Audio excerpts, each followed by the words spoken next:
Bonjour et bienvenue sur ISOBourse. Vendredi 5 septembre 2025, l'indice CAC 40 a clôturé la semaine sur une baisse hebdomadaire de 0,38% à 7674 points, portant son gain à 3,98% depuis le début d'année 2025.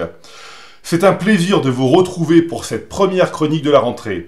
J'espère que l'été 2025 vous a été favorable et que le logiciel ISOBourse vous a permis d'aborder les marchés avec sérénité et discernement.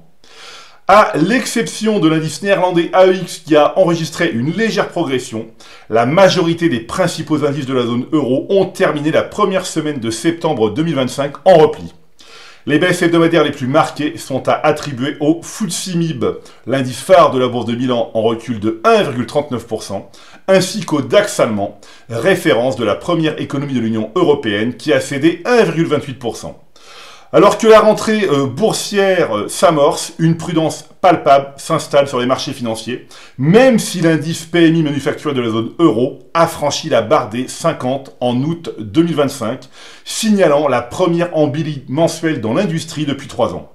Comme le veut l'adage, les marchés anticipent les perspectives et traversent souvent des phases de consolidation lors de la publication des résultats. Dès lors, une question s'impose, ce retour à l'expansion marque-t-il le début d'une période de consolidation pour les marchés? Alors, que le DAX allemand affiche une progression supérieure à 18% depuis le début d'année 2025, porté par la dynamique positive des courbes de pression ISOBourse 5 et 20 mois depuis l'automne 2023, un tournant se profile actuellement. Effectivement, nous observons la formation d'un croisement baissier entre ces deux courbes, ce qui pourrait annoncer un changement de tendance à moyen terme.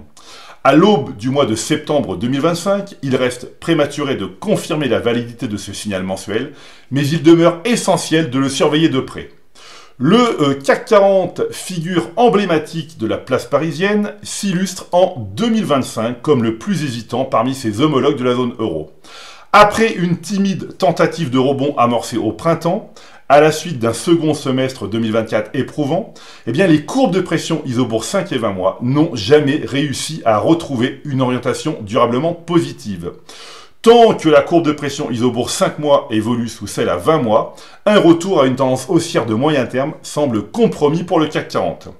Comme nous l'avons observé, l'évolution récente des principaux indices boursiers des deux premières économies de l'Union européenne appelle, en cette rentrée 2025, à une attitude mêlant vigilance et patience vis-à-vis des actions de la zone euro.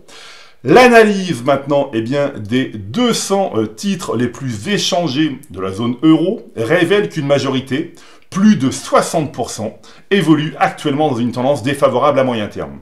Dans ce contexte, il devient essentiel d'adopter une stratégie de sélection exigeante en privilégiant les valeurs au profil solide et en écartant celles dont l'orientation reste baissière ou incertaine. Concrètement, cela suppose de suivre de près l'évolution des courbes de pression ISOBourse 5 et 20 mois et d'éviter les actions pour lesquelles le consensus à moyen terme invite à la prudence. Alors vous avez été nombreux cette semaine à nous interroger sur l'action Kering. Le titre s'est en effet distingué parmi les plus fortes hausses de la cote avec un gain hebdomadaire de plus de 3,5%. Rappelons toutefois que le modèle ISOBourse reste orienté négativement à moyen terme depuis mai 2023, période à partir de laquelle le groupe de luxe français a vu son cours perdre près de la moitié de sa valeur. Actuellement, nous observons la formation d'un croisement haussier des courbes de pression ISOBourse 5 et 20 mois. Alors ce signal technique n'est pas encore confirmé. Il devra être validé fin septembre 2025 pour envisager le début d'une reprise haussière à moyen terme. En attendant, patience pour les investisseurs disciplinés et prudence pour les plus spéculateurs. Voilà, c'est maintenant à vous de faire le point de vos valeurs en portefeuille avec ISOBourse. Je vous donne rendez-vous pour ma prochaine chronique et d'ici là, restez avec nous sur ISOBourse.